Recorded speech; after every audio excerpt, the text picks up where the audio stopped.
Shalom warga kerajaan Allah, welcome back to online service Kingdom Celebration on Rock Ministry TV. Happy New Year and welcome to the year of preparation. Sudah siap mengikuti ibadah online di tahun yang baru? Jangan lupa berdoa dulu ya dan pastikan beberapa hal berikut ini. Periksa kembali device atau gadget Anda untuk memastikan kuota internet dan daya baterai terisi cukup untuk mengikuti ibadah dengan lancar. Sediakan waktu khusus untuk mengikuti ibadah online tanpa gangguan, jangan setengah-setengah apalagi sekedar saja. Siapkan catatan kemudian ikutilah ibadah dengan fokus dan serius seperti Anda beribadah di gereja.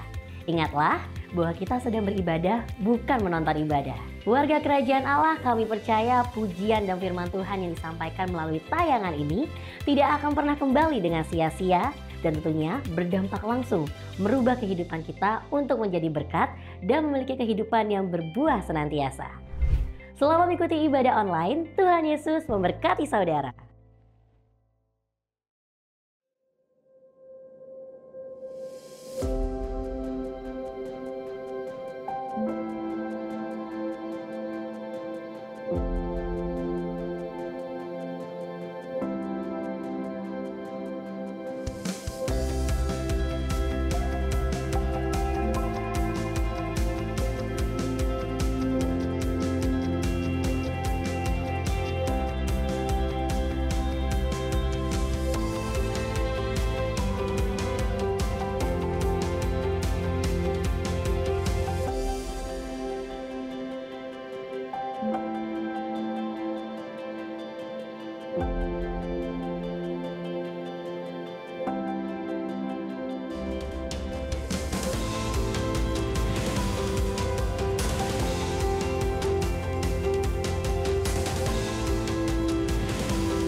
Haleluya, shalom warga kerajaan. Sekali lagi shalom. Ada sukacita sore hari ini, bisa lambaikan tangan Bapak Ibu Saudara dan berikan senyuman yang termanis. Haleluya, puji nama Tuhan. Sebelum kita mulai ibadah pada sore hari ini, saya rindu untuk membacakan 5 ayat yang terambil dalam Mazmur pasal yang ke-100. Demikianlah firman Tuhan. Pujilah Allah dalam bait-Nya, Mazmur untuk korban syukur. Bersorak-soraklah bagi Tuhan, hai seluruh bumi. Beribadahlah kepada Tuhan dengan sukacita. Datanglah ke hadapannya dengan sorak-sorai. Ketahuilah bahwa Tuhanlah Allah.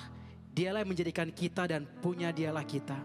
Umatnya dan kawanan domba gembalaannya. Masuklah melalui pintu gerbangnya dengan nyanyian syukur. Ke dalam pelatarannya dengan puji-pujian. Bersyukurlah kepadanya dan pujilah namanya. Sebab Tuhan itu baik, kasih setianya untuk selama-lamanya. Dan kesetiaannya tetap turun-temurun. Haleluya. Mari kita siapkan hati kita pada sore hari ini. Thank you Lord Jesus.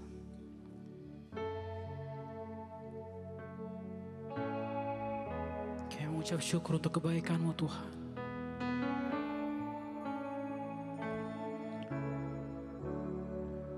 Sebab Engkau baik Yesus.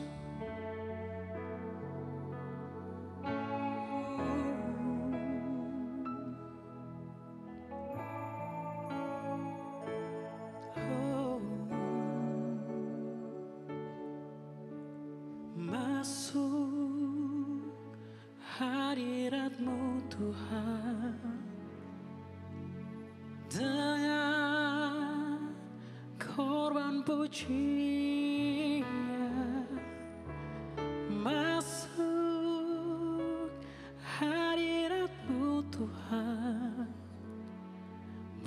berhiaskan kekudusan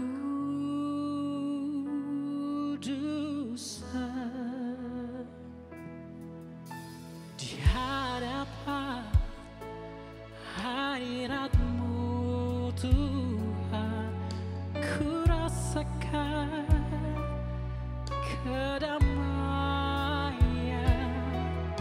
di hadapan hadirat-Mu Tuhan, ku nampak keagungan.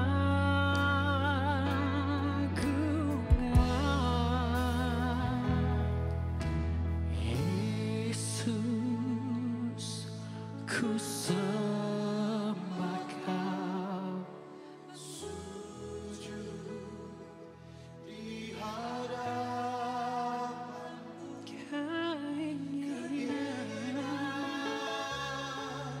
Dalam hidupku hanya untuk menyembah-Mu.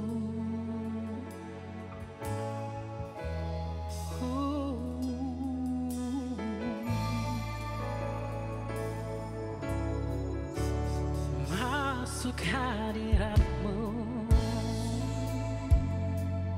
hadirat-Mu Tuhan,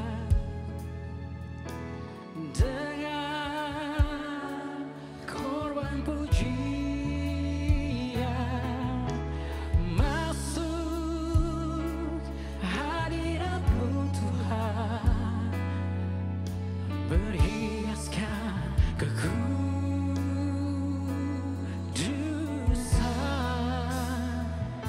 di hadapan hadirat-Mu Tuhan. Oh, ku rasakan kedamaian di hadapan hadirat-Mu Tuhan, ku nampak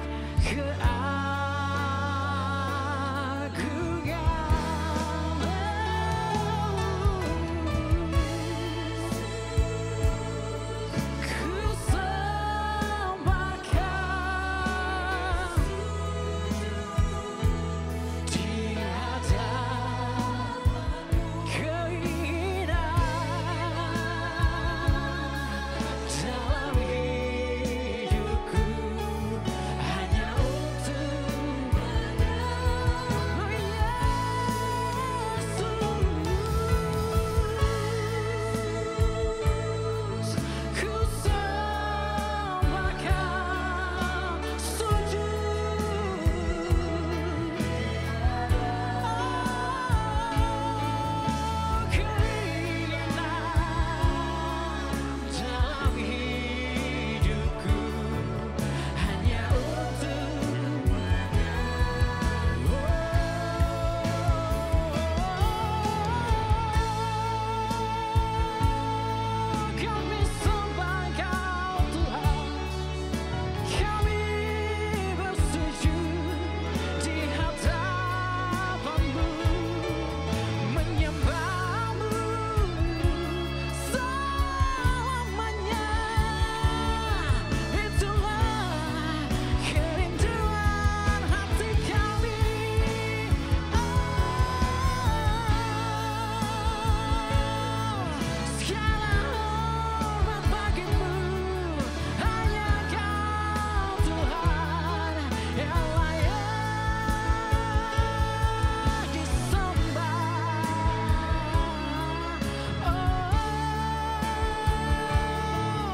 Sekali lagi jemaat Tuhan nyanyikan.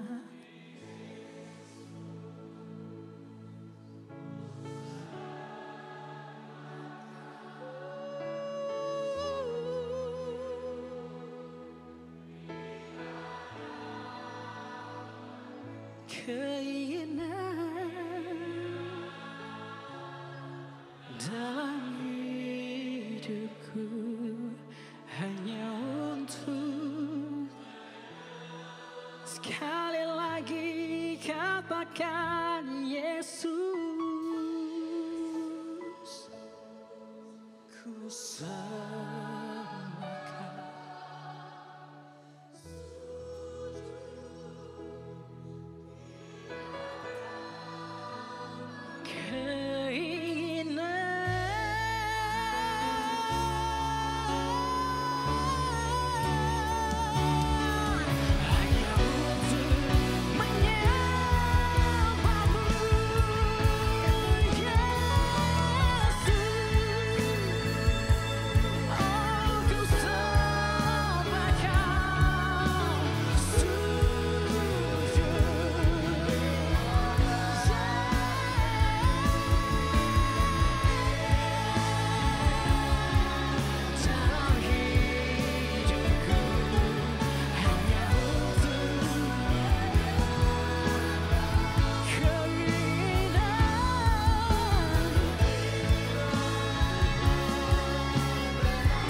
Sama-sama katakan, seindahnya pelangi, seterangnya mentari, engkau yang terindah, hanya kau yang termegah, walau badai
nyanyikan sungguh nyata kasih-Mu di sepanjang hidupku. dengan darah-Mu Kau tebus dosaku. Sungguh nyata. Sepanjang hidupku, Segenap hatiku hanyalah untuk sungguh nyata. Di sepanjang hidupku dengan darah-Mu Kau tebus dosaku. Sungguh nyata kasih-Mu di sepanjang hidupku. Segenap hatiku hanyalah untuk-Mu. Segenap hatiku, segenap hatiku hanyalah untuk-Mu.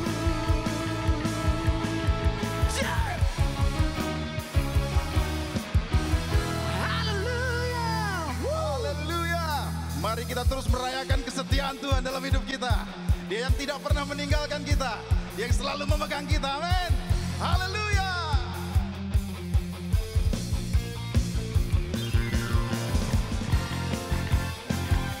Mari sama-sama tepuk tangan yang terbaik bagi Raja kita, saudara.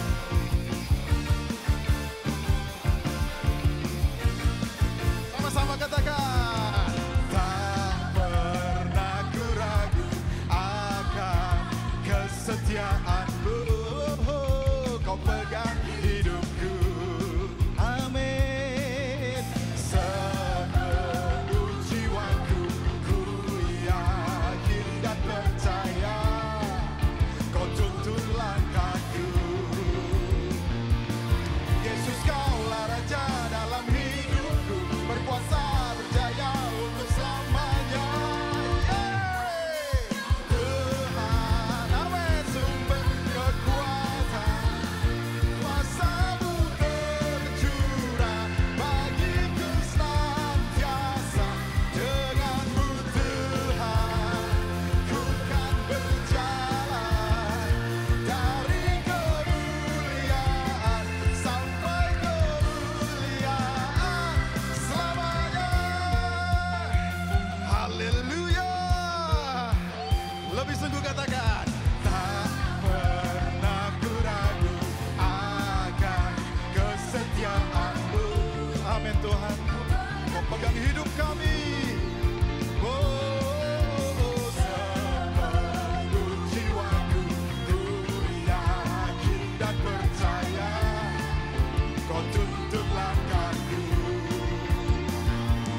Yesus, Kaulah Raja dalam hidupku, berkuasa berjaya untuk selamanya. Hey! Amin. Sumber kekuatan, kuasa-Mu tercurah bagiku senantiasa.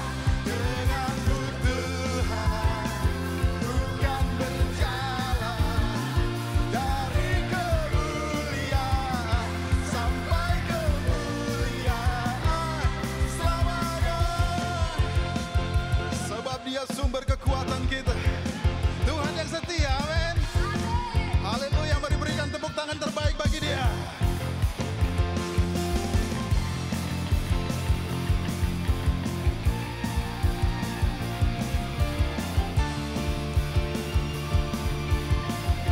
Sama-sama serukan namanya. Yesus, Kaulah Raja dalam hidupku, berkuasa berjaya untuk selamanya. Yesus, Kaulah Raja dalam hidupku, berkuasa berjaya untuk selamanya. Hanya Kau Tuhan. Amin. Oh, kekuatan kami Tuhan, bagiku senantiasa. Dengan-Mu Tuhan, ku kan berjalan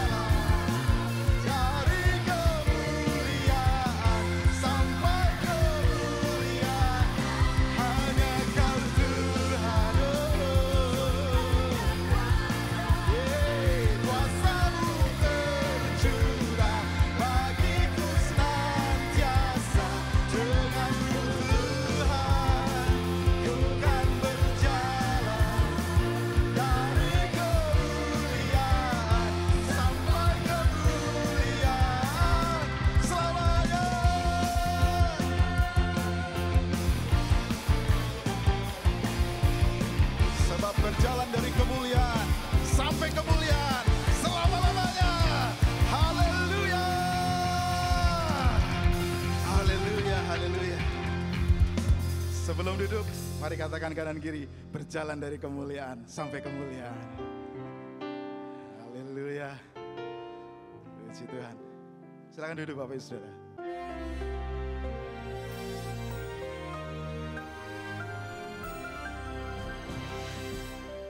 Haleluya. Living as a citizen of the kingdom of heaven. Dalam Kisah Rasul 21:39, Rasul Paulus menunjukkan jati dirinya. Dia seorang Yahudi dari Tarsus. Tarsus sekarang itu ya daerah Turki. Warga kota terkenal Kilikia. Dia adalah warga negara Romawi. Dan kita tahu bagaimana dia sadar bahwa dia punya dua kewarganegaraan. Satunya warga negara kerajaan sorga. Meskipun dia terlahir dan mendapat kewarganegaraan Romawi yang dapat yaitu hak-hak yang luar biasa. Dalam Kisah Rasul pasal 16, ketika dia digebukin karena mengusir setan, dia tidak tunjukkan jati dirinya sebagai warga negara Romawi. Tetapi dia memilih, life is a choice. Dia memilih yaitu untuk hak-hak sebagai warga negara kerajaan Allah. Kalau dia warga negara Rom, dia akan dapatkan yaitu pengadilan yang fair. Tetapi sebagai warga negara kerajaan Allah, dia justru mendapat intervensi dari sorga. Ketika dia memuji Tuhan, itu kebudayaan kerajaan. Dia aniaya memuji Tuhan, ngampuni musuh. Maka seluruh yaitu penjara itu kena gempa bumi, semua penjara, semua rantai-rantai belenggu terlepas semua. Seandainya dia memilih jadi warga negara Rom, dia mungkin dapatkan yaitu fairness. Tapi I tell you, di dunia nggak ada fairness. Pilih, hidup ini pilih sebagai warga negara kerajaan surga. Banyak orang stres tuh karena mencari fairness di dunia ini. Saya pernah bergurau, saya bilang gini, Cheng Li udah hueko, saya pulang negara Cina sana. Yang ada saudaranya namanya Bo Cheng Li. Nah karena itu kalau saudara mengalami Bo Cheng Li, pilih untuk menjadi warga negara kerajaan Allah. Ketika dia disuruh keluar, dia bilang enak saja. Kami ini warga negara Rom. Dan kamu ngebukin kita, menganiaya kita, kita dipasung tanpa pengadilan. Mereka semua ketakutan. Tetapi ini bukti, itulah orang beriman. Ada satu cerita yang menarik yang saudara pernah dengar tentang Manohara. Ketika dia minta tolong, dia mengalami aniaya, dia jadi istri pada seorang prince dari Malaysia. Dia lapor KBRI nggak diladeni, dia ingat. Dia terlahir di USA dan dia telepon yaitu US Embassy di Singapura. Dalam 10 menit ada petugas datang, gambaran apa? Angels, malaikat. Dan kemudian dia dibawa, diamankan sebab persil ataupun properti di Singapura itu bukan milik Singapura, milik Amerika Serikat. Sebagaimana KBRI, sama. Lalu dia dipulangkan. Ini ceritanya bukan untuk menjelekkan, bukan untuk membandingkan. Just for illustration, disclaimer dulu nih. Dan saya mau beritahu saudara, hidup ini adalah pilihan. Karena itu kita ada di negara asing dan tidak diakui sebagai warga negara dunia ini. Pilih warga negara kerajaan surga. Ketika saya pergi ke China, saya mendarat di Shanghai, disuruh nulis nama bahasa Mandarin, bisa cuma jelek. Lalu saya bilang sama dia, saya bilang, aku ini Hua Chiao. Saya ternyata bergaya bahasa Mandarin saya kurang bisa. Kalau warga negara Cina tinggal di Cina itu Huaren. Warga negara Cina di negara lain itu Hua Chiao. Tapi keturunan Cina tinggal warga negara lain itu Huai. Dan orangnya marah. You are not Chinese. Marah dia. You are not Chinese. Saya bilang terserah. Saya Israel. Dalam nama Yesus. Amin. Shalom warga kerajaan. Di dalam 1 Raja-Raja pasal ke-17, kita membaca sebuah kisah mengenai Nabi Elia dan seorang janda di Sarfat. Di mana pada saat itu Nabi Elia sangat lapar dan dia membutuhkan makanan. Dan dia meminta kepada seorang janda. Janda tersebut dalam kondisi yang sangat kekurangan, di mana dia hanya memiliki sedikit minyak dan sedikit tepung. Akan tetapi dia membuat sebuah roti dan memberikan roti pertamanya kepada Nabi Elia, dan sisanya baru dinikmati dia bersama keluarganya. Dalam hal ini ada dua hal yang kita pelajari. Yang pertama adalah kita melihat bahwa janda tersebut tidak egois dan dia sangat murah hati, di mana dia memberikan roti pertamanya itu kepada Nabi Elia. Dan sisanya baru dia nikmatin. Dan ini kita melihat kemurahan hatinya sungguh luar biasa. Hal kedua yang akan kita pelajari dalam hal ini adalah janda tersebut sangat percaya akan janji-janji Tuhan. Buli-buli dan tempayannya tidak pernah kosong. Hari demi hari, bulan demi bulan selalu terisi. Dan dia percaya Tuhan tidak pernah meninggalkannya. Warga kerajaan, apabila dari kita saat ini ada yang sama seperti janda ini, kita merasa masih banyak hal yang kita butuhkan, kita masih kekurangan, tapi kita perlu ingat, kita tidak boleh lupa untuk berbagi dengan orang, karena di luar sana masih banyak orang-orang yang membutuhkan. Ya, kita bisa memberikan yang terbaik dari apa yang kita punya. Dan kita ingat, Tuhan tidak pernah meninggalkan kita. Tuhan akan selalu memelihara hidup kita sama seperti janda ini. Mari kita berdoa. Tuhan Yesus, kami ucap syukur Tuhan atas penyertaan-Mu, perlindungan-Mu dan berkat-Mu Tuhan atas kehidupan kami, atas pekerjaan dan keluarga kami Tuhan. Pada hari ini Tuhan, kami ingin menabur, kami ingin memberi yang terbaik dari apa yang kami miliki Tuhan. Sucikan dan kuduskan Tuhan apa yang kami berikan agar berguna bagi kerajaan-Mu Tuhan. Terima kasih Tuhan, hanya dalam Tuhan Yesus kami berdoa dan mengucap syukur. Haleluya, amin. Tuhan Yesus memberkati. Seberapa banyak yang merindukan Tuhan lebih lagi sore ini? Kasih Tuhan, mari kita bawa hati kita, arahkan mata hati kita kepada Sang Raja, sumber pengharapan, sumber kehidupan yang ada di tengah-tengah kita. Haleluya, Jesus.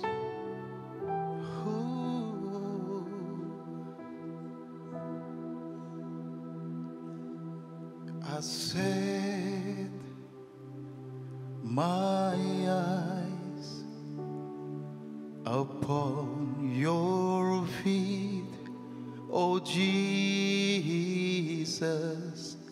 I set my heart responding to your love. I cast my fear and surrender all to you. Lord, here I worship you. Sama-sama pujikan saudara. How I need your presence, Lord. How I need your presence, Lord. Spirit of hope, draw me closer to you, Lord. Spirit of life, flowing into my life. How I need your presence, Lord. How I need your presence, Lord. Spirit of hope, draw me closer to you, Lord. Spirit of life, flowing into my heart as I worship you. Amin Tuhan, ini doa kami sore hari ini.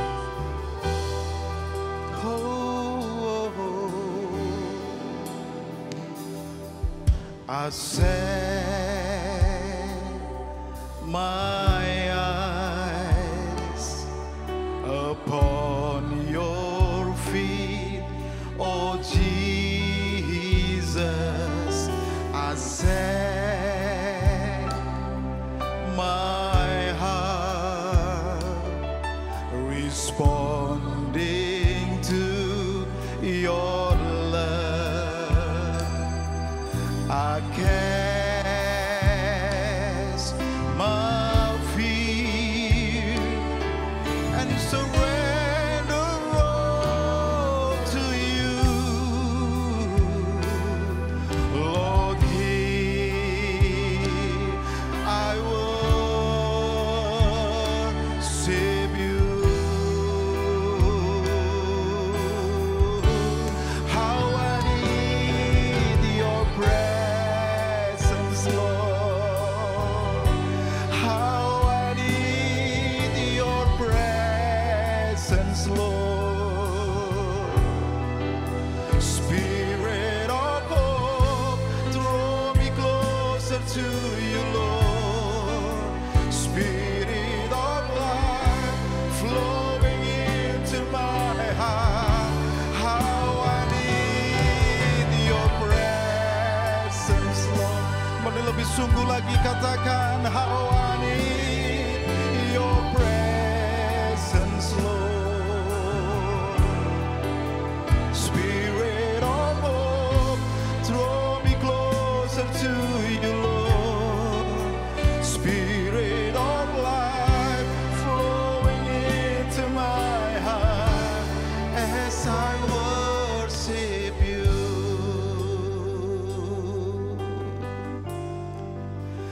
Let it be the cry of my heart, pouring out a sacrifice of praise.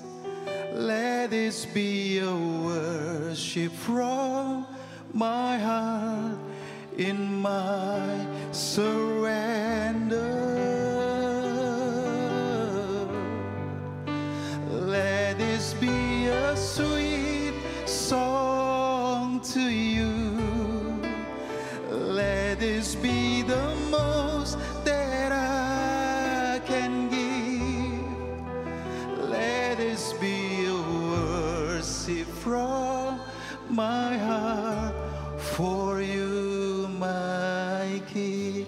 Mari bersama-sama warga kerajaan katakan, let it be a cry from my heart, pouring out a sacrifice of praise. Let this be a worship from my heart in my surrender. Let this be a sweet sound to you. Yes, Jesus, let this be the most that I can give. Let this be a worship from my heart for you, my King. Dengan segenap hatimu katakan, how I need your presence, Lord. Mari setiap kita yang merindukan Tuhan lebih lagi, angkat tanganmu, angkat hatimu, hampiri Dia. Tuhan yang memuaskan hidup kita dengan hadirat-Nya. Draw me closer to you, Lord. Spirit of life, flowing into my heart. How I need your presence, Lord. Yes, this is our desire, Lord. I need your presence more than anything. Oh, Spirit of hope, draw me closer to you, Lord.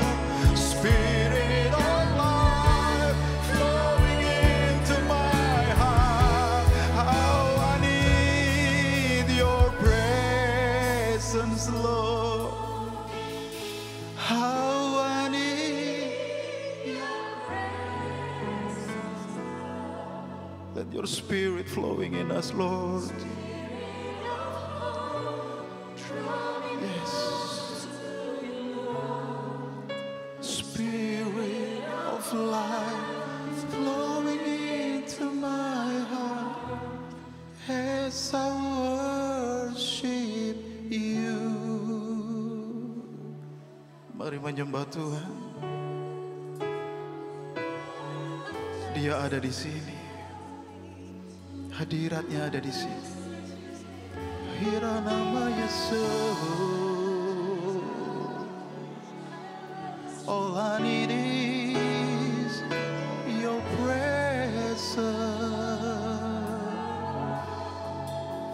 Oh, let this be a sweet song to you, my King. Let this be a sweet song to you, my King. Let you are exalted right now here, Lord Jesus.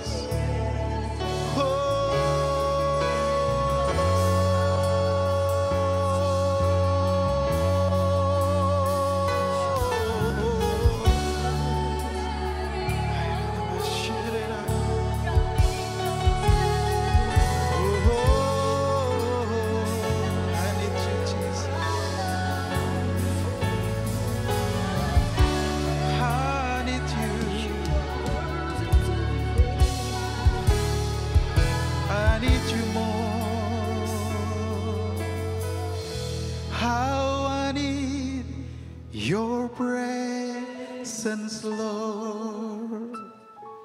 How I need your presence, Lord. Spirit of hope, draw me closer to you, Lord. Spirit of life, flowing into my heart as I worship you. Ajar kami tinggal tenang di dalam hadirat-Mu Tuhan, supaya kami dapat mendengar suara-Mu. Dan ketika kami dapat tenang, kami dapat berdoa, dan dengan jelas, dengan petunjuk yang bersih masuk di dalam hati kami, sehingga kami bukan cuma mendengar isi hati kami, tetapi kami mendengarkan suara Tuhan yang membuat kami semakin hari semakin menyerupai Kristus. Terima kasih Roh Kudus buat segala karya keagungan-Mu di dalam hidup kami. Engkau yang tidak pernah jemu-jemu untuk terus menuntun kami supaya hidup kami dari hari ke hari terus naik dan tidak turun, supaya kami dapat berjumpa dengan Allah di Sion. Berbicaralah kepada kami sore hari ini, kami siap mendengarnya. Dan kami percaya ketika kami membuka hati kami dengan penuh kemurnian, maka benih firman itu akan bertumbuh dan berbuah di dalam kehidupan kami. Demi nama Tuhan Yesus Kristus, jemaat yang siap menerima firman Tuhan bersama-sama katakan, amin. Haleluya. Bapak Ibu silakan duduk ya. Kemudian lihat kanan, lihat kiri, berikan senyum yang paling manis. Ya, berapa banyak Bapak Ibu tahu bahwa senyuman itu tanda penerimaan? Ya, kadang-kadang orang itu nggak disenyumi tersinggung loh, saudaraku. Ya, tetapi ketika Anda tersenyum, Anda memberikan penerimaan, dan penerimaan itu membuat setiap orang mengalami pemulihan di dalam dirinya dan penghiburan. Amin. Baik, sore hari ini kalau Bapak Ibu senang judul khotbah, kita masih di dalam tema yang sama. Pak Gembala memberikan sebuah tema yang luar biasa tentang kewarganegaraan surga. Ya, kewarganegaraan surga. Khotbah saya hari ini berjudul Roh Kudus, Keputraan dan Kerajaan Allah.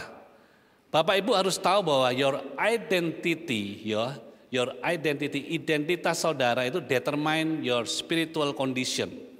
Identitas saudara itu menggambarkan kualitas kerohanian Anda.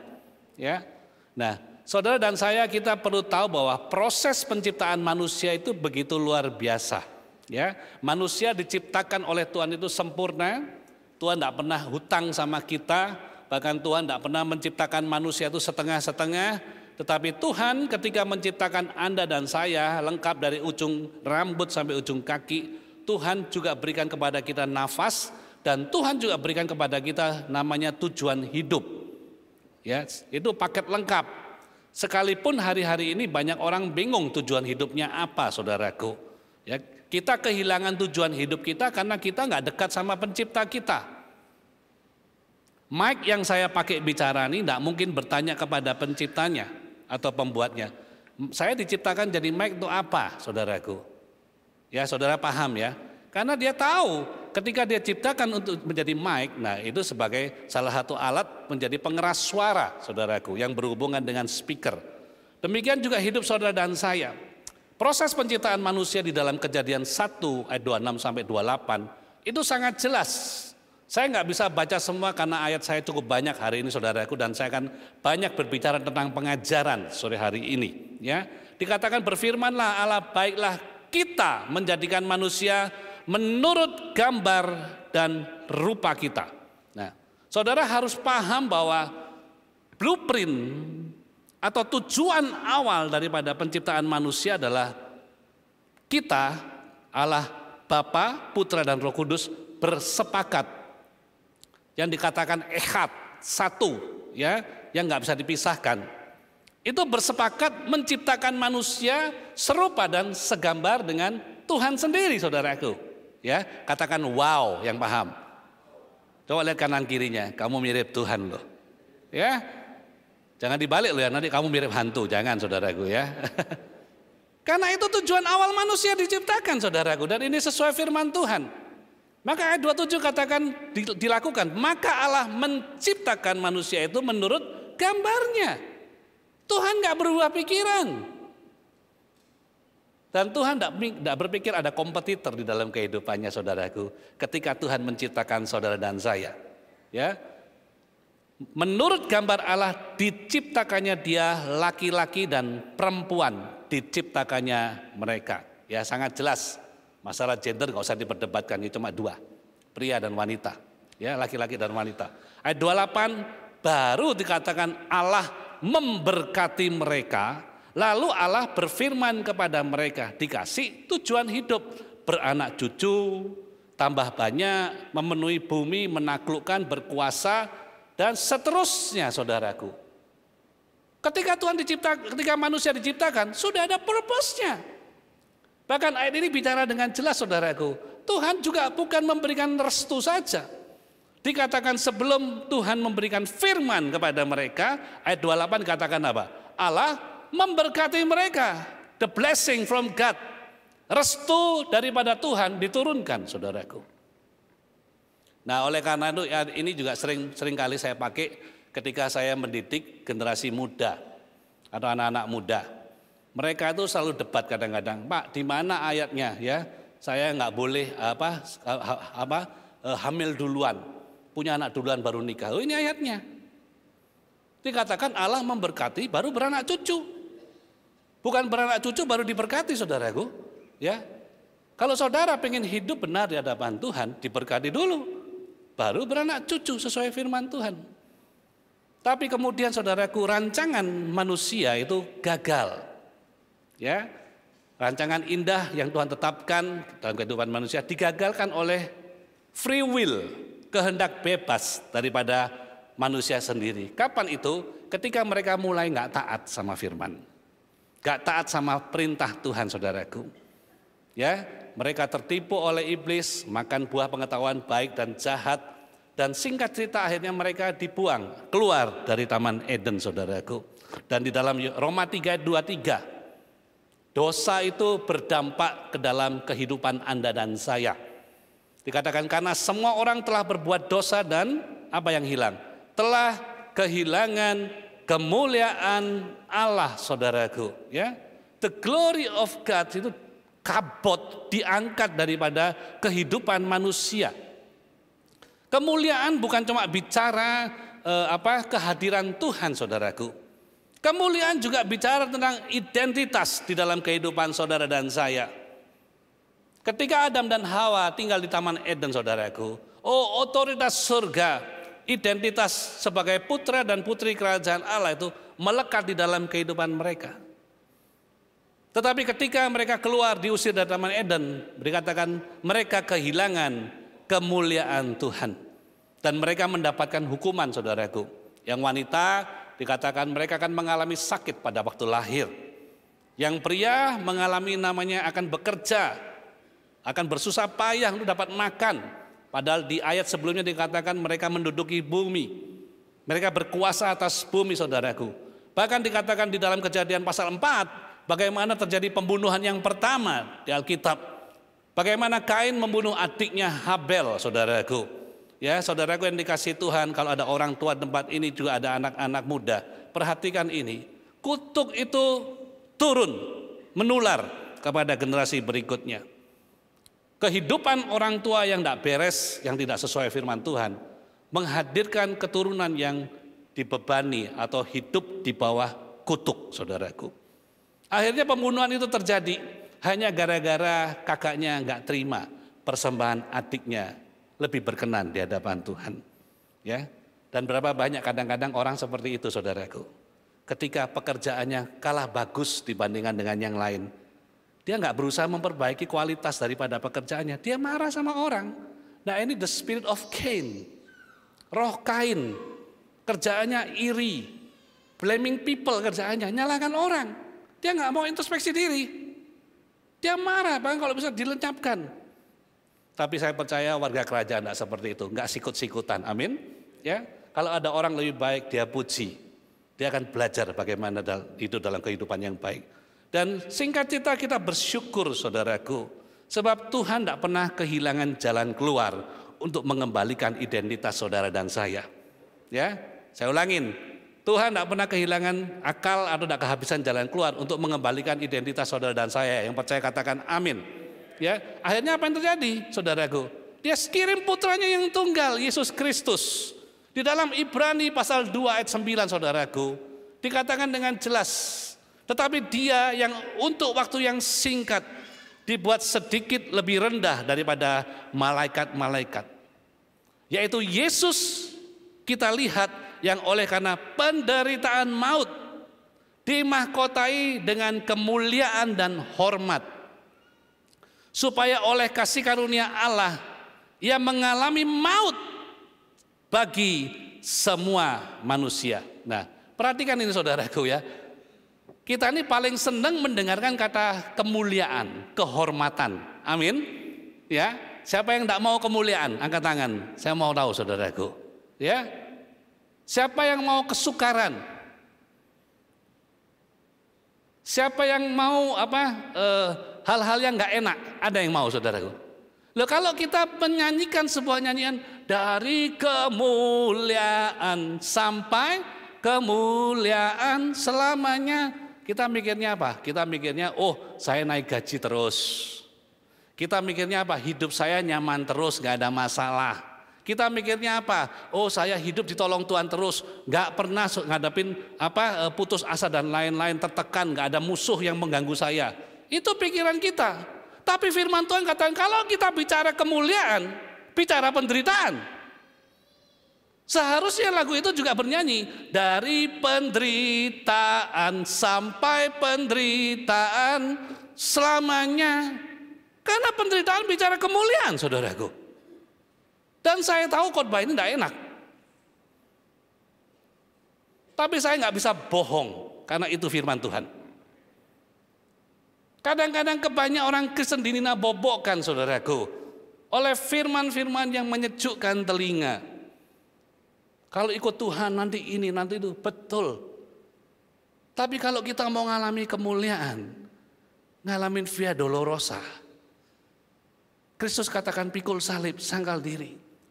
Dia dikatakan dia ngalami penderitaan maut supaya dimahkotai dengan kemuliaan dan hormat. Supaya oleh kasih karunia Allah, ia mengalami apa? Maut bagi semua manusia.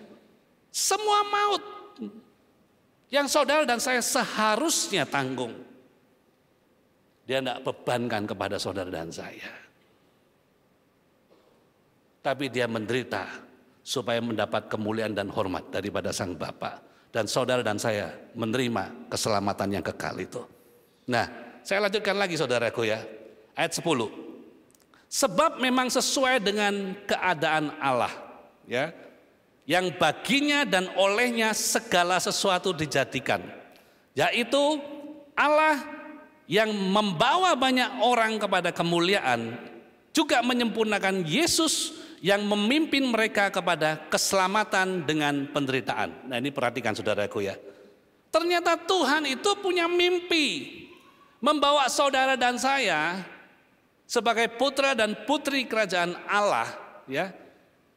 Bukan cuma ngalamin keselamatan, tetapi dibawa kepada glory, kemuliaan.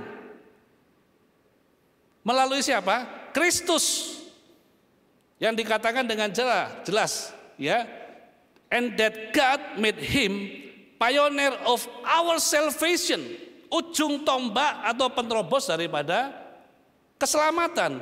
Perfect through his suffering. For this is how he brings many sons and daughter to share his glory, saudaraku. Ya, Kristus bukan cuma masuk membuka keselamatan, tetapi penderitaan Kristus tujuannya adalah supaya kemuliaan yang dia dapatkan dapat dibagikan kepada setiap orang yang mau menjadi putra dan putri kerajaan Allah, saudaraku. Yang mengerti katakan amin. Ya. Saya tidak suka khotbah sama orang bisu, saudaraku ya. Yang mengerti lambaikan tangan. Halo, ya. Yang tidak ngerti tidak apa-apa. Ya, nanti tetap berdoa, saudaraku. Tuhan tetap sayang sama saudara. Ya, saya pelan-pelan ya. Karena buat saya ini adalah doktrin yang perlu dibagikan. Nah, saya lanjutkan. Apa yang Tuhan mau berikan? Yang Kristus mau berikan jelas keselamatan. Tetapi ada yang hilang, ya. Kristus gini, banyak orang Kristen ini berpikir gini. Gua mati masuk mana? Masuk surga. Ya. Gua mati masuk surga. Berapa banyak yang yakin malam ini kalau mati masuk surga? Angkat tangan. Ya Tuhan, cuma sepertiga loh. Yang lain kemana? Berapa banyak yang yakin kalau malam ini mati masuk surga? Angkat tangan. Difoto sama surga loh ya. Angkat tangan, jangan salahkan saya, saudaraku. Nah gini saudaraku, saya juga yakin kita mati masuk surga. Tetapi ada sebuah perjalanan panjang untuk menuju ke sana, saudaraku. Apa itu? Saudaraku, our destiny is to reign with Jesus. Ya, destiny kita ini memang masuk surga. Tetapi ada perjalanan kita akan memerintah bersama dengan Kristus. Sebab itu Tuhan Yesus tidak mengobrol bicara keselamatan. Dia bicara banyak tentang kerajaan Allah, saudaraku. Dia bicara banyak tentang kerajaan Allah. Kalau kita cuma mati masuk surga, saya mau tanya, di surga ngapain? Di surga nanti pakai baju putih. Apa lagi? Coba gitu toh, pakai baju putih, terus mahkota emas gitu, saudaraku. Enggak, we will reign with Jesus. Kita akan memerintah bersama dengan Tuhan Yesus. Nah, pertanyaannya siapa yang boleh memerintah? Budak tidak boleh memerintah. Hamba tidak boleh memerintah. Ayat sebelumnya saya katakan to share his glory. Berbagi kemuliaan, ya. Pelan-pelan saudaraku. Dan di dalam Kisah Para Rasul 1 ayat 1 sampai 3 nanti saudara baca. Saya baca ayat 3. Kepada mereka ia menunjukkan dirinya setelah penderitaannya selesai. Kapan itu? Tetelestai, di atas kayu salib. Dan dengan banyak tanda ia membuktikan bahwa ia hidup. Sebab, perhatikan ini, selama 40 hari ia berulang-ulang menampakkan diri dan berbicara kepada mereka tentang apa? Kerajaan Allah. Tuhan tidak bicara kesembuhan. Tuhan tidak bicara kebangkitan lagi sebab ia sudah bangkit, saudaraku. Tuhan tidak bicara air jadi anggur lagi. Tapi Tuhan bicara esensi daripada kehadirannya. He tell about the kingdom of God. Nah, bicara kerajaan Allah saya yakin tidak gampang orang paham dan mengerti. Ya, sebab doktrin yang saudara dan saya terima dari kita kecil cuma bicara tentang surga. Ya, Pak Gembala, Pak Timotius Arifin bicara sangat jelas. Heaven is only a place. Surga itu tempat di mana Tuhan tinggal. But the kingdom of God, saudaraku, kerajaan Allah itu ada di mana kerajaan Allah? Di surga? Kerajaan Allah itu ada di mana-mana. Sebab Tuhan yang saudara dan saya sembah adalah pencipta langit dan bumi. Langit dan bumi adalah miliknya. Kalau gitu kerajaan surga ada di mana? Langit dan bumi. Di diri kita adalah kerajaan surga? Ada enggak? Ada. Di rumah kita ada kerajaan surga? Ada. Gak kelihatan, Pak. Mana? Wujudnya mana? Ya, bentengnya mana? Ya, pintu gerbangnya mana, saudaraku? Tuhan Yesus memberikan sebuah perumpamaan yang bagus tentang kerajaan surga. Dikatakan, the kingdom of heaven like a yeast. Kerajaan Allah itu seperti apa? Seperti ragi. Ya, ragi yang kecil, minoritas, tidak kelihatan, tapi menghamiri seluruh adonan. Tadi di suara gembala disebutkan tentang Commonwealth, persemakmuran. Itu salah satu contoh yang bagus. Negara-negara bekas jajahan Inggris disebut Commonwealth, persemakmuran. Kenapa saudaraku? Saudara kalau pergi ke Malaysia, Singapura, India dan beberapa negara tadi yang sebutkan, Australia dan lain-lain, saudara akan melihat bagaimana sisa-sisa budaya daripada kerajaan Inggris sampai hari ini terus ada. Makanannya, ngomongnya pakai bahasa Inggris. Minumannya, gaya hidupnya, bajunya, bahkan perilakunya everyday, saudaraku, dari hari ke hari. Kayak orang Inggris. Kenapa? Karena mereka pernah diberikan, dijajah dan diberikan budaya di sana. Nah, sama kehidupan saudara dan saya. Kita ini terlalu lama hidup, saudaraku, dengan budaya bumi, budaya dunia ini. Makanya ketika kita dibawa keluar untuk mengerti budaya kerajaan, ini sulit nyantol. Ketika bangsa Israel keluar daripada Mesir, saudaraku, banyak hamba Tuhan ngomong apa? Oh, perlu 1 malam mengeluarkan bangsa Israel dari Mesir ke padang gurun. Tapi perlu 40 tahun untuk memasukkan bangsa Israel dari Mesir kepada tanah Kanaan. Pengintai itu PP, saudaraku, cuma berapa? 40 hari. Artinya loh, kalau jalan ya 1 bulan lah sampai sudah itu. Ini perlu 40 hari. Kenapa? Nggak mau berubah pola pikirnya. Masih berpikir dengan pola yang lama. Sudah dikasih tahu ngotot terus. Ya. Keras kepala, tegar tengkuk, saudaraku. Tapi firman Tuhan tidak mau kehabisan akal. Dia kirim putranya dan dia bicara tentang kerajaan Allah. Nah, ada satu contoh, saudaraku, yang bagus di dalam Yohanes pasal yang ke-3. Ya. Ini adalah sebuah percakapan antara Tuhan Yesus dengan Nikodemus. Nikodemus ini seorang imam, guru besar daripada orang Yahudi. Sangat jago tentang hukum Taurat, saudaraku. Dikatakan adalah seorang Farisi yang bernama Nikodemus, seorang pemimpin agama Yahudi. Ia datang pada waktu malam kepada Yesus dan berkata, Rabi atau guru, kami tahu bahwa engkau datang sebagai guru yang diutus Allah. Sebab tidak ada seorang pun yang dapat mengadakan tanda-tanda yang engkau adakan itu jika Allah tidak menyertainya. Ya, Nikodemus tahu Tuhan Yesus adalah guru yang diutus Allah. Sebab apa? Disertai tanda dan mujizat. Kemudian Yesus menjawab katanya, aku berkata kepadamu, sesungguhnya jika seorang tidak dilahirkan kembali, ia tidak dapat melihat kerajaan Allah, saudaraku. Saudaraku, ini perhatikan ya, statement daripada Nikodemus itu tidak nyambung dengan jawaban daripada Tuhan Yesus. Nikodemus berkata, kamu guru yang diurapi Tuhan, dipakai Tuhan penuh dengan tanda dan mujizat. Tuhan Yesus tidak jawab, oh iya, saya putra Allah, saya penuh kuasa. Dia tidak jawab gitu. Dia jawab dengan sangat jelas, kamu tidak akan jika seorang tidak dilahirkan kembali, ia tidak dapat melihat kerajaan Allah, saudaraku. Tuhan mengarahkan Nikodemus untuk melihat kerajaan Allah. Dan kemudian Nikodemus katakan, bagaimana mungkin seorang yang dilahirkan kalau ia sudah tua, dapatkah ia masuk kembali ke dalam rahim ibunya dan dilahirkan lagi? Jawab Yesus, aku berkata kepadamu, sesungguhnya jika seorang tidak dilahirkan dari air dan roh, ia tidak dapat masuk ke dalam kerajaan Allah, saudaraku. So dari sini kita sangat jelas bahwa Tuhan Yesus membawa sebuah level yang baru. Level yang dimiliki oleh Nikodemus cuma mungkin levelnya agamawi, saudaraku.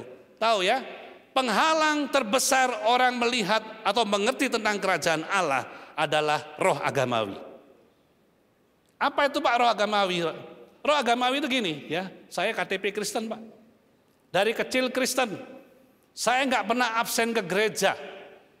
Saya rajin baca Alkitab, bahkan saya terlibat pelayanan, saudaraku. Dan ketika kita lakukan itu, kita merasa diri kita baik. Kita merasa diri kita pantas untuk mendapatkan keselamatan daripada Tuhan. Kita merasa diri kita pantas untuk dipelihara Tuhan, saudaraku. Nah, ini yang bahaya di dalam kehidupan kita. Kita menggambarkan kebaikan dan ketulusan Tuhan dengan apa? Pekerjaan yang kita lakukan, saudaraku. Nah, Nikodemus gagal karena dia dipenuhi dengan roh agamawi di dalam kehidupannya. Tetapi hari-hari ini Pak Gembala berbicara tentang spiritual and supernatural. Ya, saya jelaskan lagi. Dia tidak ngerti, tapi Kristus katakan dengan jelas. Kalau kamu tidak dilahirkan dari air dan roh, kamu tidak akan masuk ke dalam kerajaan Allah. Ini bicara apa? Bicara lahir baru. Ya. Kisah Para Rasul 1 ayat 4-5. Pada satu hari ketika ia makan bersama-sama dengan mereka, ia melarang mereka, murid-muridnya, meninggalkan Yerusalem dan menyuruh mereka tinggal di situ menantikan apa, saudaraku? Janji Bapa. Demikian katanya, telah kamu dengar daripadaku, sebab perhatikan, Yohanes membaptis dengan air, tetapi tidak lama lagi kamu akan dibaptis dengan apa? Roh Kudus. Minimal ada 3 baptisan yang saudara dan saya terima. Baptisan air, baptisan Roh Kudus, dan baptisan api. Baptisan api saya tidak bahas, saya bahas 2 ini. Baptisan air adalah baptisan pertobatan, disebut baptisan Yohanes. Ketika saudara dan saya bertobat, terima Tuhan Yesus sebagai Tuhan dan Raja, oh kita mengerti Tuhan itu begitu baik, keselamatan hanya ada pada nama Dia, di atas segala nama, kita menyerahkan diri kita dibaptis, saudaraku. Dan banyak orang Kristen puas di sana. Akhirnya apa? Kita tidak lihat kerajaan Allah. Tetapi Kristus katakan kamu harus dibaptis dari air dan roh. Baptisan roh bicara apa? Baptisan Tuhan Yesus. Bagaimana tadi Tuhan dikatakan kepada murid-muridnya, jangan tinggalkan Yerusalem. Sebab aku akan minta kepada Bapa untuk memenuhi janjinya, saudaraku. Apa janji Tuhan, saudaraku? Perhatikan, Yohanes 14 ayat 15 ayat 18. Jikalau kamu mengasihi aku, kamu akan menuruti segala perintahku. Aku akan minta kepada Bapa dan ia akan memberikan kepadamu seorang penolong yang lain, supaya ia menyertai kamu selama-lamanya. Garis bawahi kata selama-lamanya. Bukan cuma tahun 2025. Bukan sampai tahun 2030. Ya, selama-lamanya. 17, yaitu roh kebenaran. Dunia tidak dapat menerima Dia, sebab dunia tidak melihat Dia dan tidak mengenal Dia. Orang yang hidup dengan roh dunia tidak akan melihat dan mengenal Kristus. Tetapi kamu mengenal Dia, sebab apa itu? Roh Kudus menyertai kamu dan akan diam di dalam kamu. 18, aku tidak akan meninggalkan kamu sebagai yatim piatu. Aku datang kembali kepadamu. Apa yang dijanjikan Bapa? Parakletos, penolong, roh Tuhan sendiri yang disebut Roh Kudus.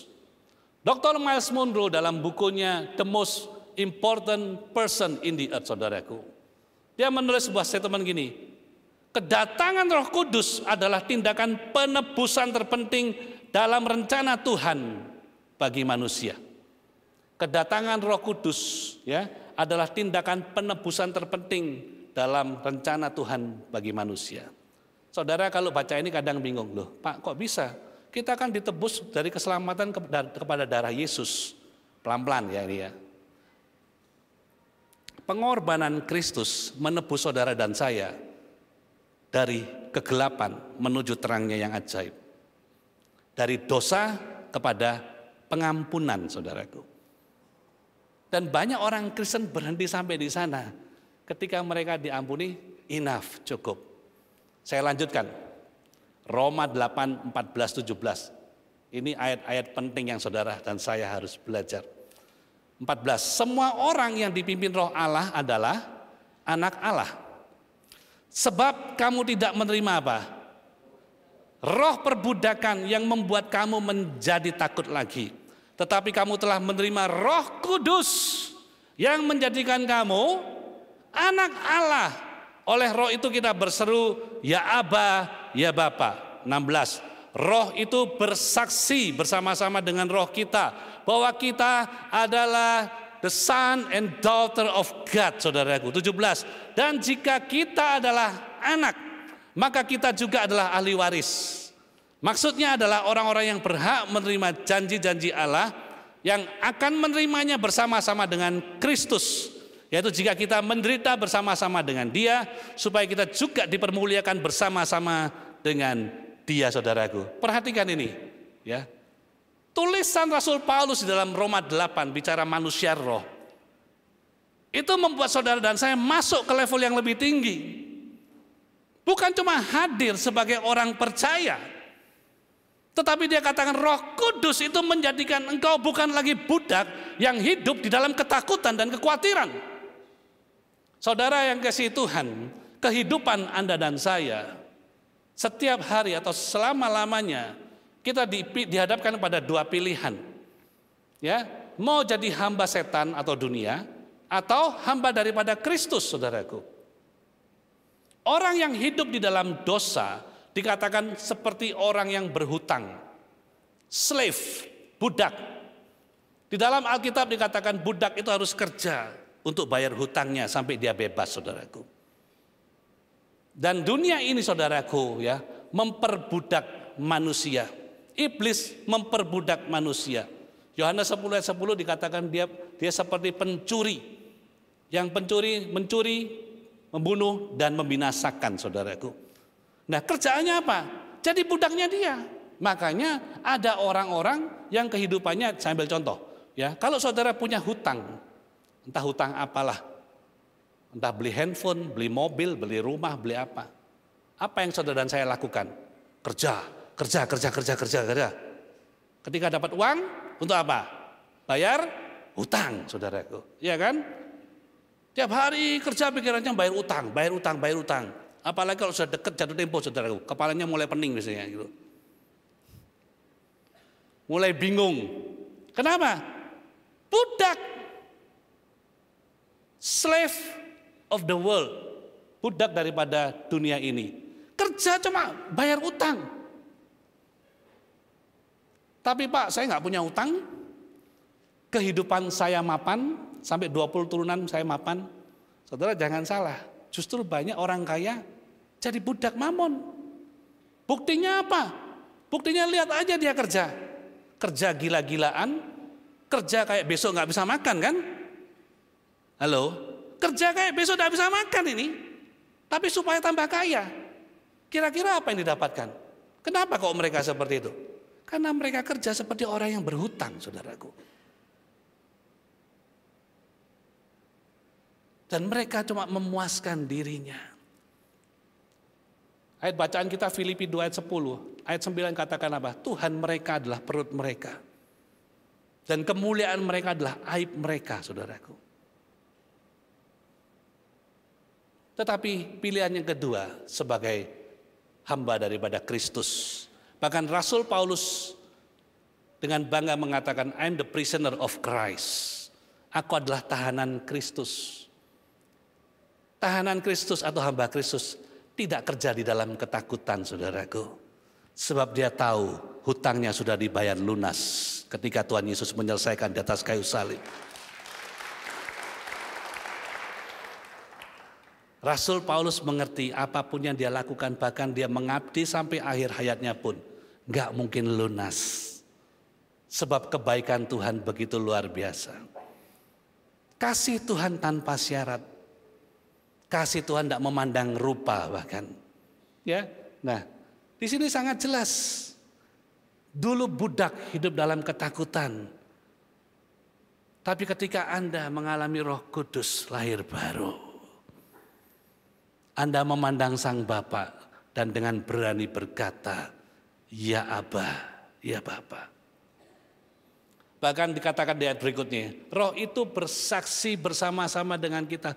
Roh Kudus bersaksi bersama dengan Anda to declare we are the son and the daughter of Christ, saudara. Kita adalah putra-putri kerajaan Allah. Kadang-kadang banyak orang Kristen tuh malu. Ya. Kerja, kamu Kristen ya? Langsung aneh, saudaraku. Langsung merasa tertuduh. Apalagi, maaf kata ya, kalau ada hamba Tuhan, kamu pendeta ya? Waduh, ketahuan saya pendeta. Ya. Di sana, ya di Kutub Utara yang katanya dekatnya es mencair baru ada. Saudara. Kita harus tunjukkan karena Holy Spirit, Roh Kudus itu bersaksi bersama dengan kita supaya orang tahu kita anak-anak Tuhan, saudaraku. Makanya hidup kita tidak boleh pakai topeng. Kalau di gereja dikatakan semua setara malaikat, bahkan lebih tinggi daripada malaikat. Bagaimana kehidupan kita di dunia kerja? Apakah kita memancarkan kehidupan putra dan putri kerajaan Allah? Ayat 17. Dan jika kita adalah anak, maka kita juga apa? Ahli waris, men. Siapa sih yang boleh punya dapat ahli waris? Siapa kira-kira? Anak yang akil balik. Kalau Anda punya harta yang mau diwariskan, kira-kira mau dikasih ke anak tetangga enggak? Halo? Mau kasih anak tetangga? Tidak, saudaraku. Kalau saudara punya harta warisan, kira-kira mau dikasih anak kampung sebelah? Enggak mungkin. Sebab warisan diteruskan kepada anaknya. Budak dapat warisan, budak tidak pernah dapat warisan. Bahkan saya mau katakan orang Kristen yang tidak memiliki mental seorang putra tidak dapat warisan. Nanti saya jelaskan di belakang. Ya. Apa itu? Janji Allah. Men, ya. Kadang-kadang kita ini orang Kristen klaim janji Allah terus. Kemudian Tuhan tanya sama kita, "You siapa?" Tidak mungkin anak tetangga datang ke rumah saya, "Om, ayo mana janjinya? Katanya mau bayar uang sekolah saya." Saya tanya, "Lu anak siapa?" Lu kan bukan anakku gitu loh. Ngapain gua bayar uang sekolahmu gitu loh kasarnya. Ayo Om, minta uang sakunya. Ya. Om gak adil, anaknya dikasih, saya gak dikasih. Ya jelas lah lu bukan anak gua. Kadang-kadang kita seringkali klaim sama Tuhan, janji Tuhan saudaraku. Tapi kita tidak lihat status kita ada di mana.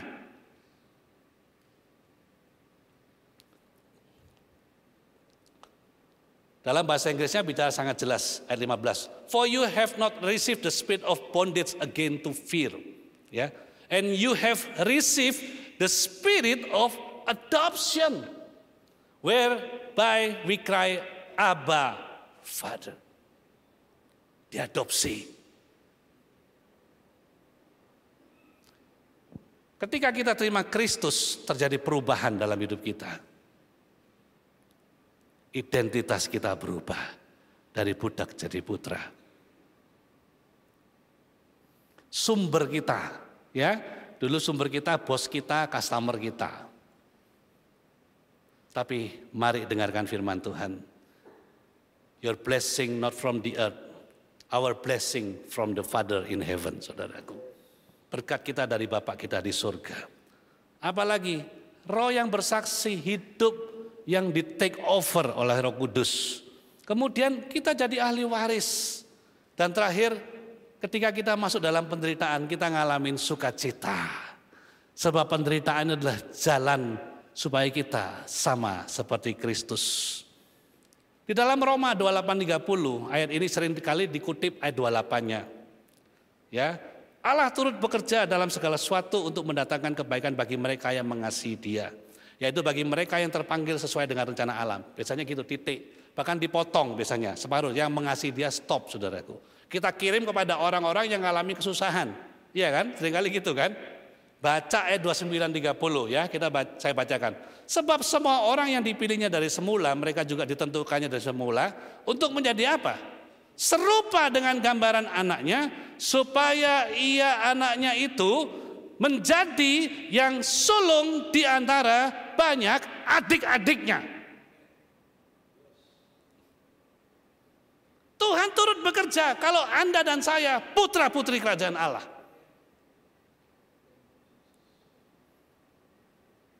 Kok tegang banget ya? Lihat kanan kiri, senyum. Ya. Kok tambah takut saudaraku? Ya, ini supaya saudara paham ya. Ibrani 2 ayat 11, ini tambah keren ayatnya saudaraku. Sebab ia yang menguduskan dan mereka yang dikuduskan. Siapa yang menguduskan? Kristus. Siapa yang dikuduskan? Saudara dan saya sebagai orang-orang berdosa dikuduskan Tuhan. Mereka semua berasal dari satu. Itulah sebabnya ia tidak malu menyebut mereka saudara. Wow, saudara. Bahasa Inggris katakan dengan jelas, Jesus, the Holy One, make us holy. And as sons and daughter, perhatikan ini, we now belong to His same Father. Kita punya Bapa yang sama, yaitu Bapa di surga, saudaraku. Tepuk tangan kok nanggung-nanggung loh. So he is not ashamed or embraced to introduce us as his brother and sister. Wow. Saudaraku, saya sudah baca ayat ini berulang-ulang. Tapi semakin saya baca, saya semakin bergairah. Tuhan, kamu baik banget loh.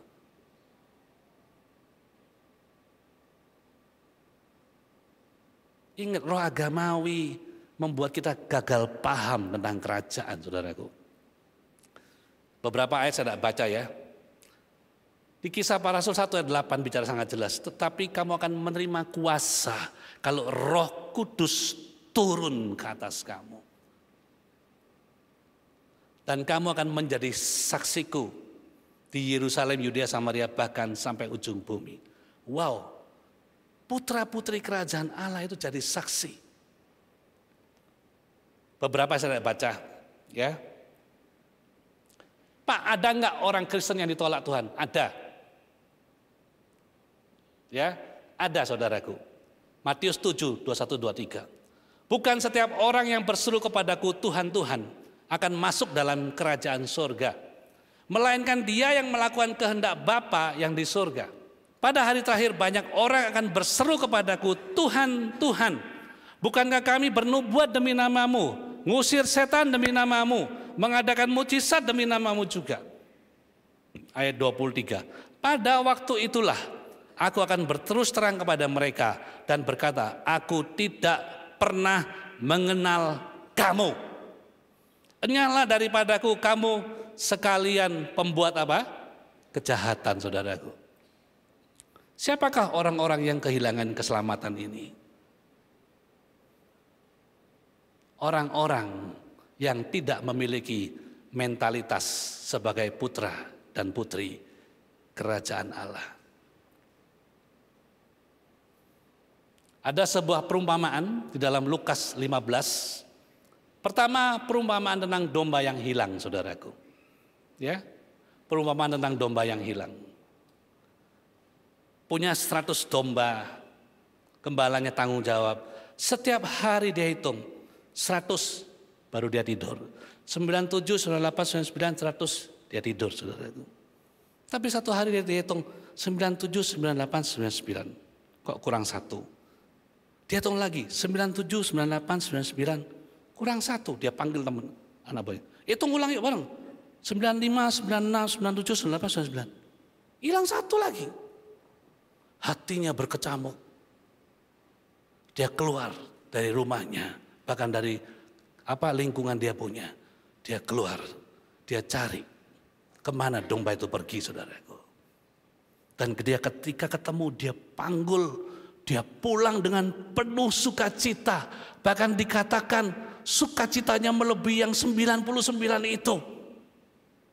Dia cari.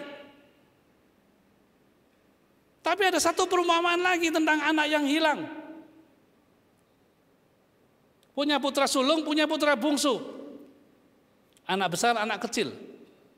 Satu hari anak kecil ngomong gini, putra bungsunya, "Pak, bagi dong warisannya." Warisan dibagi, saudaraku. Singkat cerita, dia pergi menghambur-hamburkan uang. Bahkan uangnya habis, nggak punya apa-apa, saudara. Sampai satu masa, perhatikan, sampai satu masa dia kerja di tempat tempatnya Pak Agus ini ya, peternakan babi, saudaraku. Kemudian apa yang terjadi? Ketika dia tidak punya makanan, dia harus makan ampas babi loh, saudaraku. Maaf ya, bukan makanan babi, ampasnya babi, ampas makanannya babi. Sisanya dia mikir gini, di tempat bapakku saja, hamba yang bekerja dapat makanan layak. Dia balik, saudaraku, ke rumah bapaknya. Bukan untuk jadi apa? Supaya dapat makanan.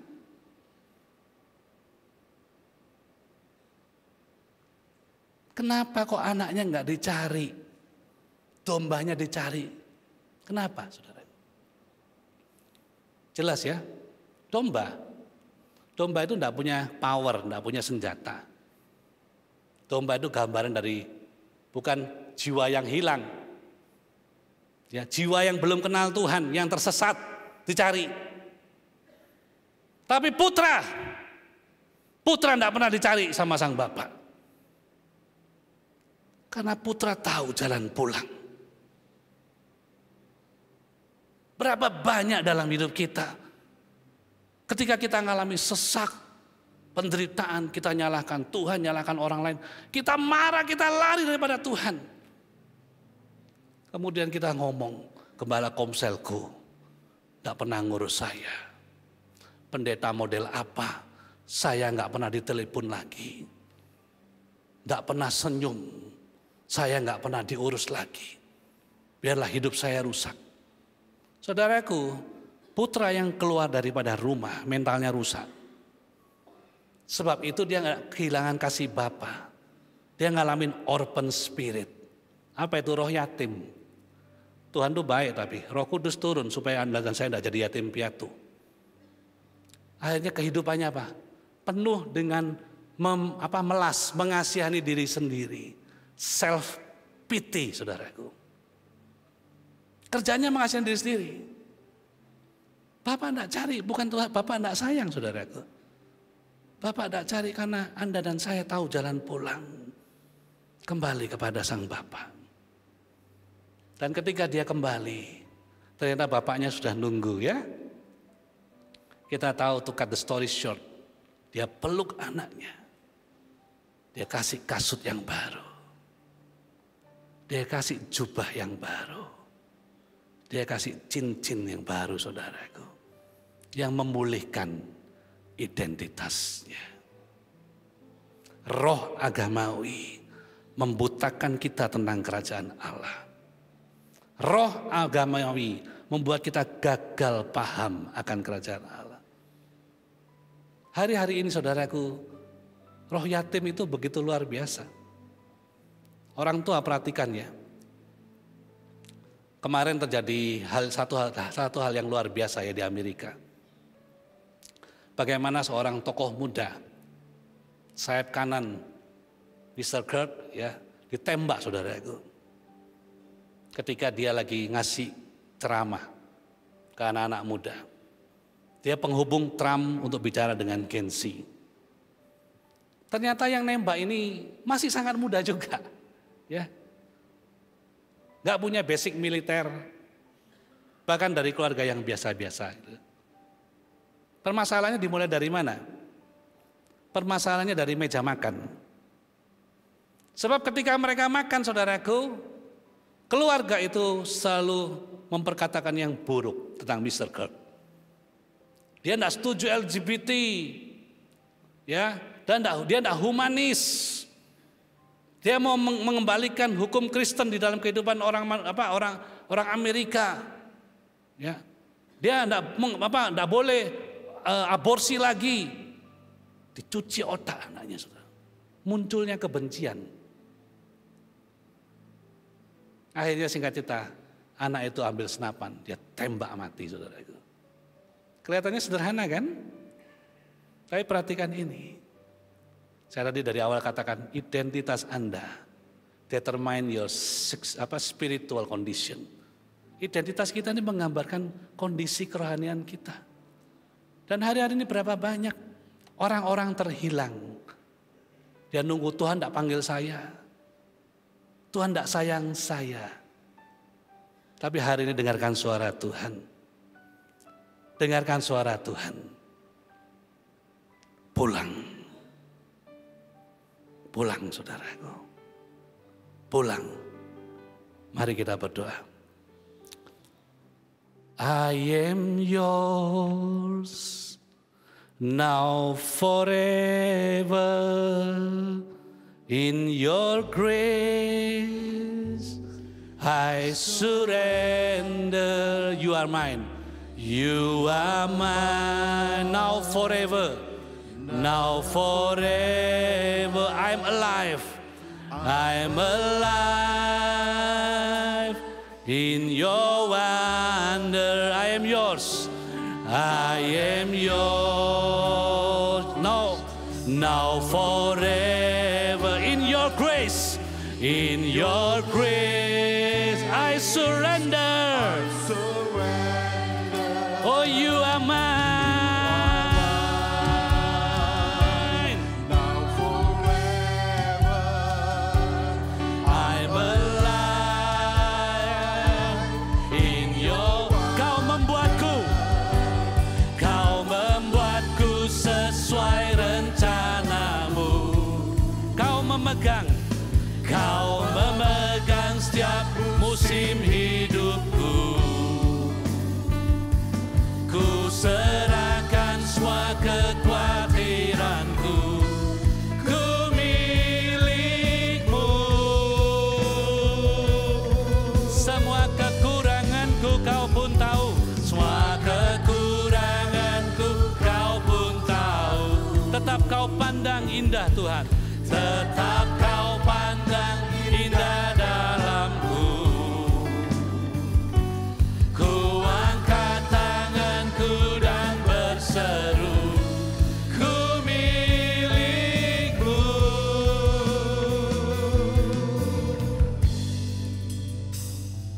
I am yours now forever. In your grace, God. I surrender. You are mine now forever. I'm alive in your wonder. Oh. Dengarkan suara Roh Kudus sore hari ini, saudaraku. Anda mungkin sudah Kristen lama. Tapi kehidupanmu biasa saja. Kehidupan bersama dengan Kristus yang dipenuhi Roh Kudus. Ketika kita dibaptis air dan roh adalah kehidupan yang luar biasa. Hari-hari ini kau mungkin jadi budak. Hidup dalam kekhawatiran, hidup dalam ketakutan, saudaraku. Tapi firman Tuhan katakan the Holy Spirit is the spirit of adoption. Yang mengadopsi saudara. Yang memberikan kepada kita roh keberanian untuk berbicara kepada dia. Ya Aba, ya Bapa.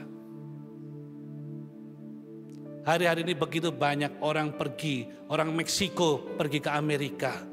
Untuk apa? Mendapatkan penghidupan yang layak. Supaya mereka diterima menjadi US citizenship. Orang-orang dari Afrika, orang-orang dari Timur Tengah naik kapal yang kecil, melewati gelombang begitu besar. Harapan mereka tiba di Eropa. Untuk apa? Penghidupan yang layak. Supaya mereka diterima menjadi Europe citizenship. Mereka mempertaruhkan nyawa. Gitu. Tapi perhatikan ini. Kewarganegaraan saudara dan saya bukan karena kita kerja keras. kewarganegaraan kita. Karena kita percaya kuasa darah Yesus yang menyelamatkan. Dan saudara dan saya ditebus oleh Roh Kudus dari budak menjadi putra putri kerajaan Allah. Malam hari ini saya rindu berdoa, saudaraku. Saya tidak akan panggil altar call, waktu nggak ada juga. Kalau Roh Kudus bicara sama engkau hari-hari ini, bahkan malam hari ini, engkau berkata, urapi aku Tuhan, penuhi aku dengan Roh Kudus-Mu. Basuh aku dengan Roh Kudus-Mu. Kalau ada angkat tanganmu yang mau jadi putra putri kerajaan Allah. Puji Tuhan, semakin banyak tangan diangkat. Puji Tuhan. Puji Tuhan. Puji Tuhan, puji Tuhan, puji Tuhan. Puji Tuhan. Mulai buka hatimu, minta Roh Kudus masuk. Undang dia, undang dia. Undang dia masuk, undang dia masuk, kata para namas. Undang dia masuk. Penuhi Roh Kudus, penuhi. Penuhi anak-anakmu. Penuhi kami Tuhan. Penuhi kami dengan urapan yang baru. Penuhi kami dengan urapan yang baru Tuhan. Penuhi kami dengan urapan yang baru. Penuhi kami dengan urapan yang baru. Penuhi kami dengan urapan yang baru. Kapasera barana marabara. Kibara nama seka barana marana marala. Okara nama syakata para nama. Penuhi kami. Penuhi kami, penuhi kami dengan urapan yang baru Tuhan. Penuhi kami dengan urapan yang baru. Penuhi kami dengan urapan yang baru. Roh Kudus mengalir, Roh Kudus turun. Menjamah setiap relung hati kami. Menembus setiap hati nurani kami. Jamah kami Roh Kudus. Jamah kami, jamah kami, jamah kami, jamah kami. Oh, engkau dikasihi Tuhan. Engkau disayang Tuhan. Melebihi daripada yang dapat kau bayangkan. Karena masyakatara bara, karena masyakarala, ku nyanyi Hosana bagi Rajaku yang duduk di tahta. Aku muliakan dan ku agungkan, Kaulah yang disembah. Mari putra putri kerajaan nyanyikan lagu ini. Ku nyanyi Hosana bagi Rajaku yang duduk di tahta. Aku muliakan dan ku agungkan, Kaulah yang disembah. Sekali lagi, ku nyanyi Hosana.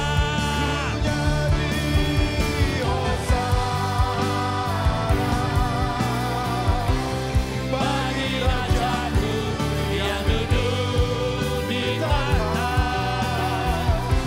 Aku muliakan dan ku agungkan, Kaulah yang disembah. Persiapkan roti dan anggur dengan sikap dan pola pikir yang berbeda, saudaraku. Perjamuan kudus ini disajikan buat Bapak Ibu yang sudah menerima Tuhan Yesus sebagai Tuhan dan Raja. Dan tidak bagi untuk anak-anak ya. Adakah Bapak Ibu yang seharusnya dilayani tapi belum menerima? Kalau ada angkat tangan, Asyir akan melayani Anda. Kalau sudah angkat roti ini dengan sikap yang berbeda, engkau bukan lagi budak daripada dunia ini. Tetapi kita bangga sebagai tahanan Kristus. The servant of Christ. Pelayan daripada Raja kita Yesus Kristus. Yang dikatakan dia tidak ragu-ragu, dia tidak malu mengakui kita sebagai kakak dan adiknya. Wow, thank you God. Thank you. Warga kerajaan surga, apakah Anda yakin dan percaya bahwa roti yang kita angkat tinggi ini adalah lambang persekutuan kita dengan tubuh Tuhan Yesus Kristus? Mari kita makan dalam nama Tuhan Yesus.